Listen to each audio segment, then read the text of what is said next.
Hello everyone. What you see here is an authenticated first generation set of Beanie Babies, all 38 of them. There aren't many people out there who own a set like this because, believe it or not, this is about $50,000 worth of Beanie Babies. I'm not kidding you. That's $50,000 worth of Beanie Babies as of summer 2022. Now, for those of you not too familiar and believing you may have some of these, I'm sorry to say this, but you don't. And you'll find out exactly why later in this video. Now that I've gotten the shock and awe intro out of the way, I can start talking about this first generation set.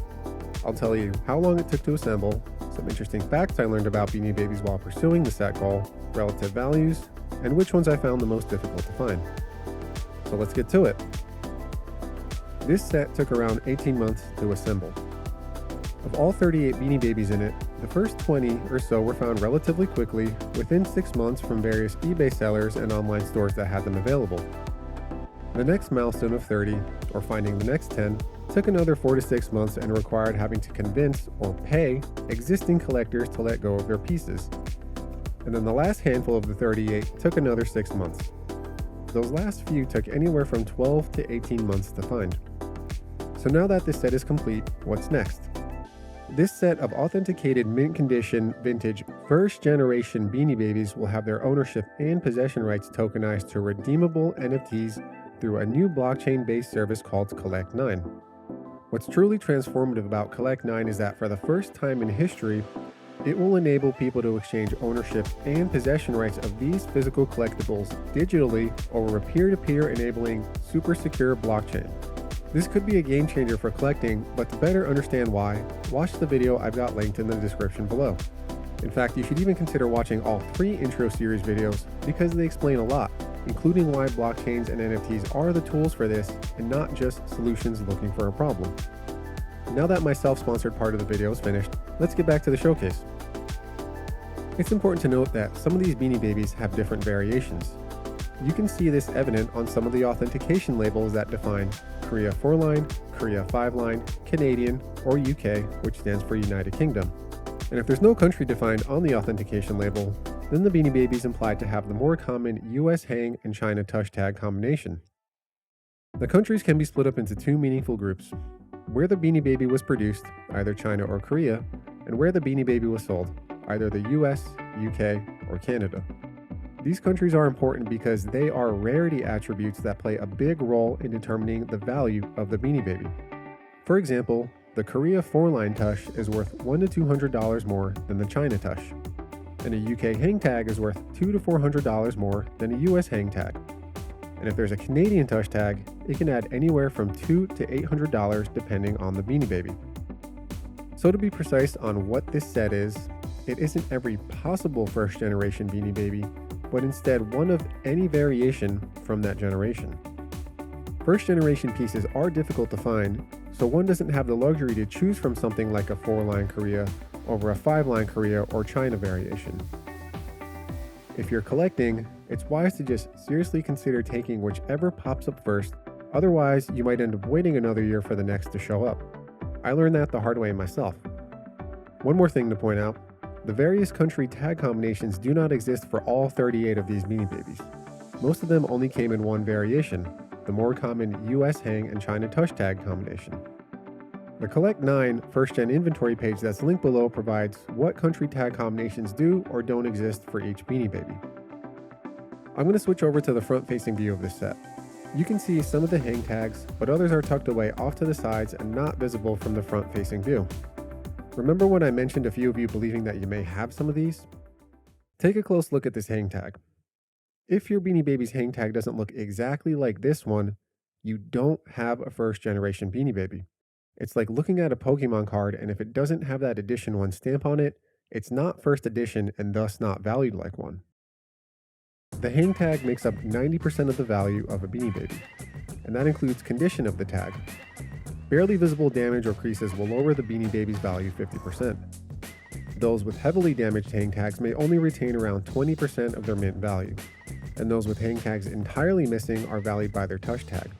And for over 99% of Beanie Babies out there, that tush tag is only going to be worth $1, if even that.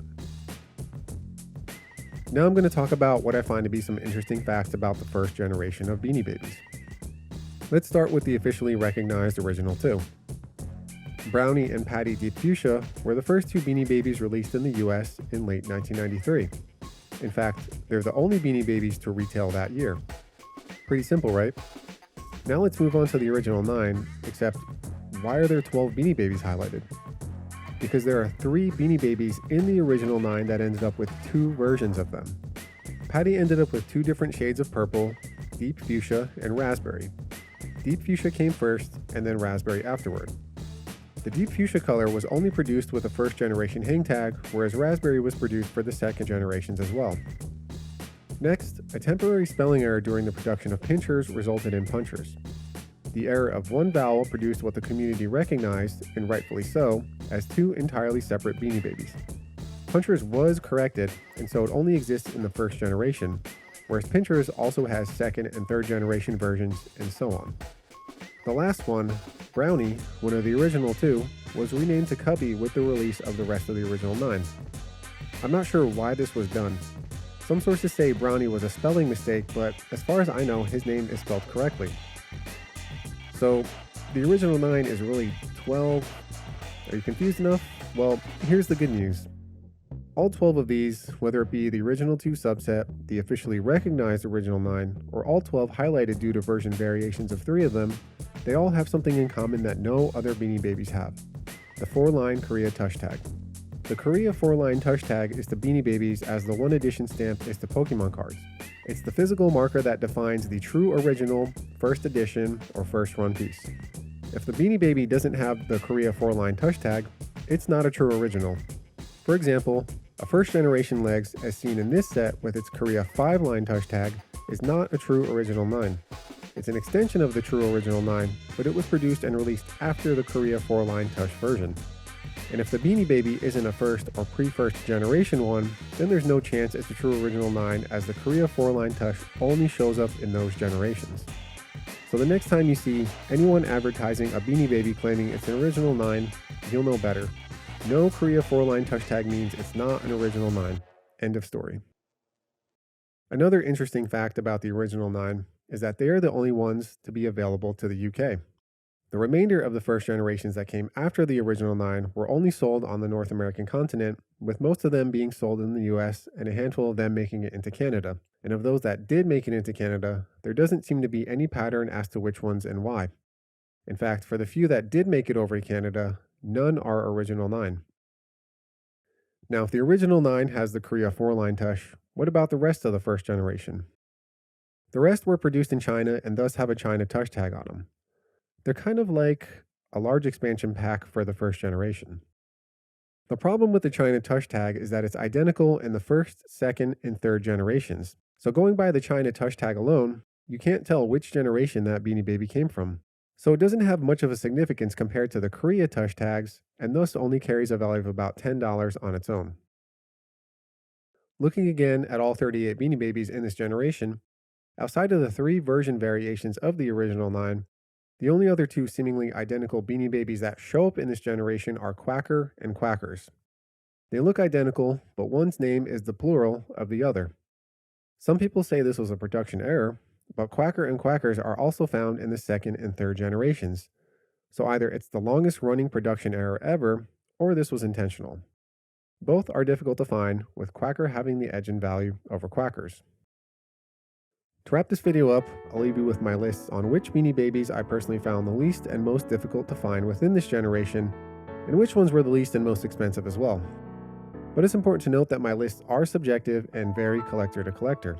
Supply and demand for these vintage Beanie Babies is easily skewed with just one additional buyer or seller, as it's a low volume collectibles market. Any one could become one of the priciest on the market if there are 2 or 3 competing buyers with just a single or even no sellers. Conversely, another could become one of the least expensive if you flip that scenario around. I did try to ignore such outlier scenarios, but in the end my lists are still subjective and shouldn't be taken as fact. So starting with the easiest to find, in general, the colored teddies are the easiest. They were and still are clear favorites among collectors, so there's just more of them floating around. But more doesn't mean cheaper, as their demand is high. Often collectors who can only budget for one or just a few from this generation will go after the teddies. I've also added punchers because I've seen quite a few of this one floating around, and I think it's because the 90s Beanie Mania collectors recognized the production error and put a lot of focus and emphasis on preserving him. The hardest to find are some of the Korea 4-liners. I still haven't found a few myself. That could imply some of these original 9s have a 2-year or longer waiting period now. I've added Seymour as well, as he's the last one I found in this generation. He's universally difficult to find across all generations, and I attribute that to his boring design. You have to acknowledge that prior to Beanie Mania, people purchased Beanie Babies based on one question: did they like the Beanie Baby? Moving on to my most and least expensive lists, starting with the most expensive, Quacker, Blackie, and Mystic are almost always within the top 5 or even top 3 in terms of cost. Seymour is also up there because he's really difficult to find. And of the Korea 4-liners that are really tough to find, I'd have to say Pinchers is maybe the most valuable. But again, this list can change depending on the day or week or what's available in the market. The lowest cost ones, we've got Goldie, Bones, Daisy, Legs, and Happy. Goldie's pretty underrated because this one is actually difficult to find. Bones is just common relative to the others, likely due to being a fan favorite in the 90s. And then for the last 3, again, these can change depending on the day, week, or what's available in the market. So that's it. If you like this, please like and subscribe for future content. I've got completed pre-first generation and second generation showcase videos coming. The 9 pre-first are some of the most difficult to find, while the second generation set is 48 large and offers the most country tag combinations of all generations released.